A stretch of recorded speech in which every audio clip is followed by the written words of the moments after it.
Ladies and gentlemen, boys and girls, welcome to the Best Man speech. I am Josh, and this is Greg. And both of us had the pleasure of gaining material for this speech for over 20 years now. As you can see, there are two of us stood here today. Some of you might be asking, why are there two of us? Well, as the man in Debenham said when we went to get the wedding suits, there's a lot of John to fit in.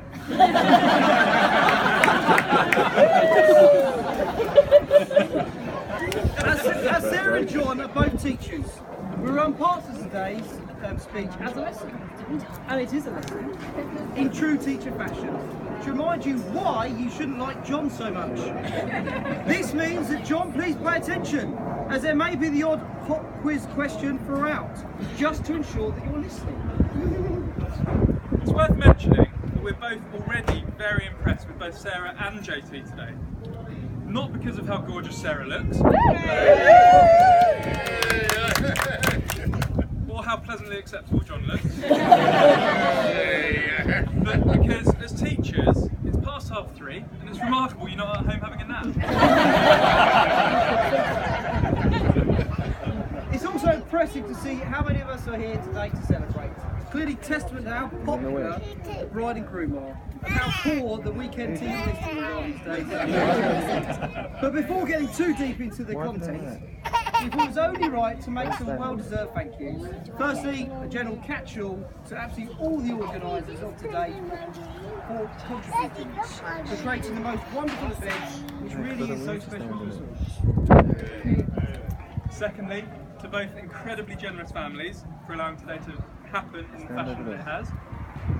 Thirdly, to both the bridesmaids and the flower girls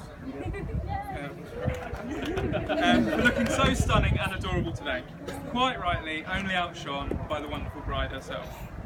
Give a round of applause. Now, into the lesson. So as mentioned before, we now all know that John's been a teacher, a terrific teacher, for circa 10 years. A good teacher always starts a lesson with impact, also I'm told. But in this instance, that would be a little unfair, so we've chosen not to mention the times you drunkenly urinated on a brand new refrigerator, mistaking it for a toilet.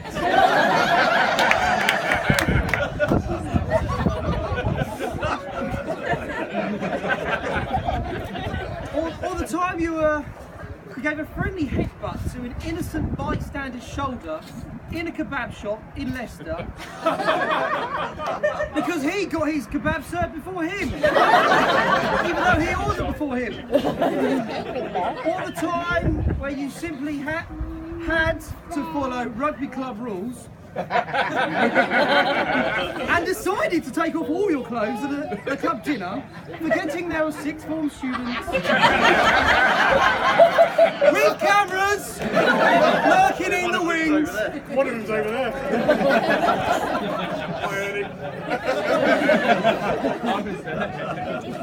This particular story almost got John permanently disqualified from teaching before it even started. But clearly, it would be unfair to mention all those things. So we thought it more reasonable to discuss your many illustrious career choices which you had before becoming a teacher.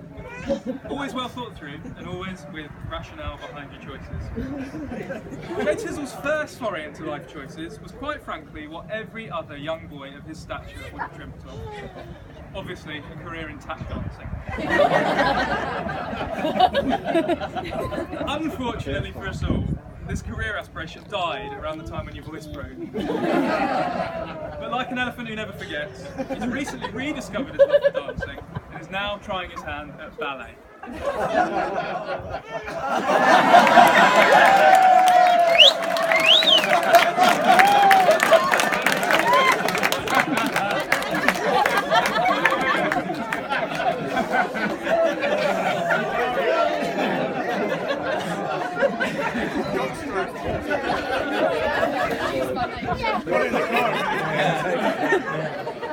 That's going in the living room, right?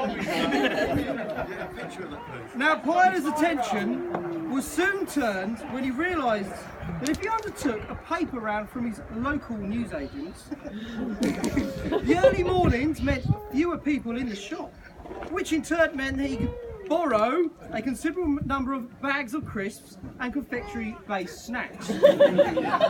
This allowed John to develop into the sturdy young man and budding rugby player he turned out to be. Quick question, John. As a younger man, what did you want to be when you grew up? Don't worry about it, we'll tell you. If you remember correctly, there were a number of things. Firstly, there was a very serious spell where he wanted to serve Queen and country by becoming a British military tank driver. However, this dream was legitimately dashed when during a week's army work experience, Sergeant Major turned to John and suggested, "Son, just quit it now. I'm telling you, you will never fit in there."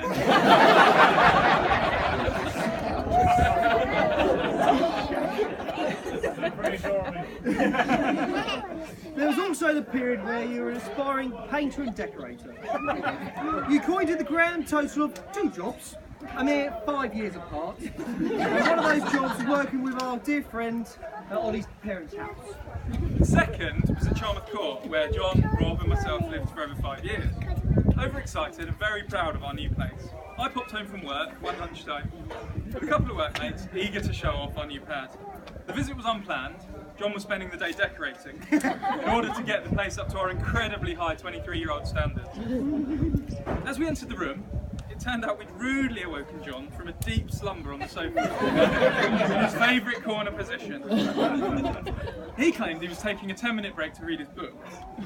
That might have been believable if we hadn't noticed the can of paint yet to be opened and the untouched book under his pillow. Well, John, perhaps there was a time you wanted to be a chiropodist. Remember that? I'm impressed, mate. No, you don't. You're so passionate about this particular career that at a party you charged a mere £10 to bite a large blood blister of Andrew's rugby scarred bare big toe. How's the foot, Deja? To get where he is today, Rag and Bone Man, or Rag and Tromans to his pupils, studied at Leicester, where contrary to popular belief, he actually obtained a dual qualification. Firstly, he devoted a limited amount of time to gaining a degree in American Studies, to go on to become a fantastic English teacher. However, far outweighing that, turns out Leicester is a world-renowned centre for PGC. That's pedantic grammatical correction. It's a valuable life skill that John continues to hone today, and to which Sarah can testify he uses it on an hourly or almost minutely basis. Another remarkable aspect from John's career was a time when he finished a year-long travelling in the Southern Hemisphere with no money left to get home. He took a job in desperation in Australia as a chugger. Now you may be asking, what is a chugger? Well, a chugger is a charity mugger.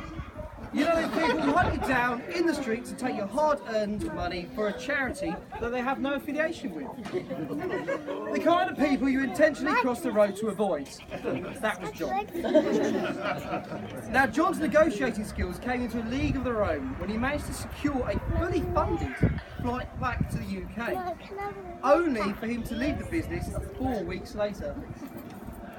Lastly, it's no coincidence that he settled into teaching like a duck takes to water. His devotion to coaching and inspiring others is obvious and it's an enviable trait. Many positives have come from this life choice. One of these is that he's found he can essentially get free clothes for life by simply volunteering for every school trip that's ever been planned, stealing more than his fair share of stash. But most prominently, this is where he met the love of his life, Sarah. As a group of friends watching this blossoming relationship develop, we knew things must be serious when John started making changes in his life.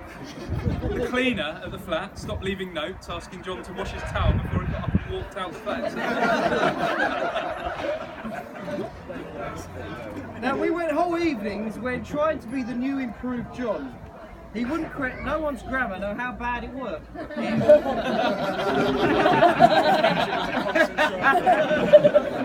The relationship hardship was so serious that during the rugby season, the committed rugby prop even turned up to more than 3 games without obtaining a mysterious injury, which ruled him out of fixtures where rain was likely. But as Trawlermans got more comfortable with Sarah, he soon slipped back to his old and somewhat more casual habits. With 100% effort, the invite list for the stag do consists of 16 names. However, only 2 email addresses and 1 phone number were attached. According to John, this was because Greg and I knew everyone, so we could work it out for ourselves. So outside of his career, and other than being a fully fledged Johnny Vegas lookalike, James Gordon. Yeah, I've always James Gordon. what else interests the man in front of us today? Watching films, sitting on the couch. Just, if any of you ever wish to see a more emotional side, just offer to watch Mrs. Doubtfire. He also likes reading, sitting on the couch, being injured from rugby, sitting on the couch, and many other things, sitting on the couch. But we won't talk about that. It's not just on the couch, sometimes it's in bed. So much so.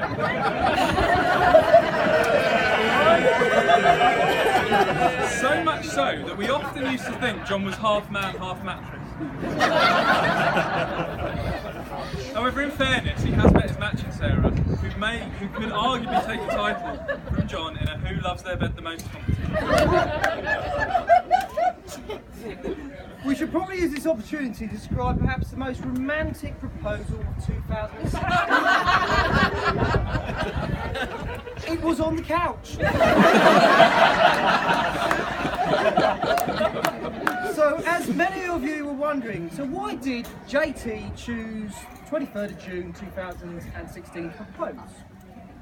In his exact words, firstly, it was raining and we didn't want to leave the house. And secondly, it was the evening of the EU referendum, so I knew I needed to remember that date forevermore.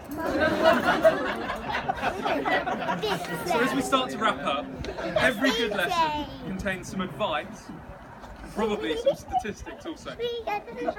For this, we'd request a little audience participation, please. For all you couples here today, please just simply take a second now, just compose yourselves, and just stare deeply into your loved one's eyes, just for a second. Now, statistically, it's very important to realise that right now, you're staring at the person who is most likely to murder you.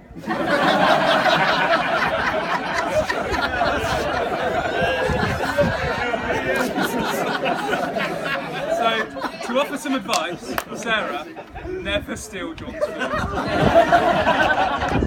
the other way around. So let us suggest to John, let's finish Roy by suggesting to John how lucky you are to leave here today with a wonderful wife who is loving, caring, and who radiates beauty wherever she goes. She looks wonderful.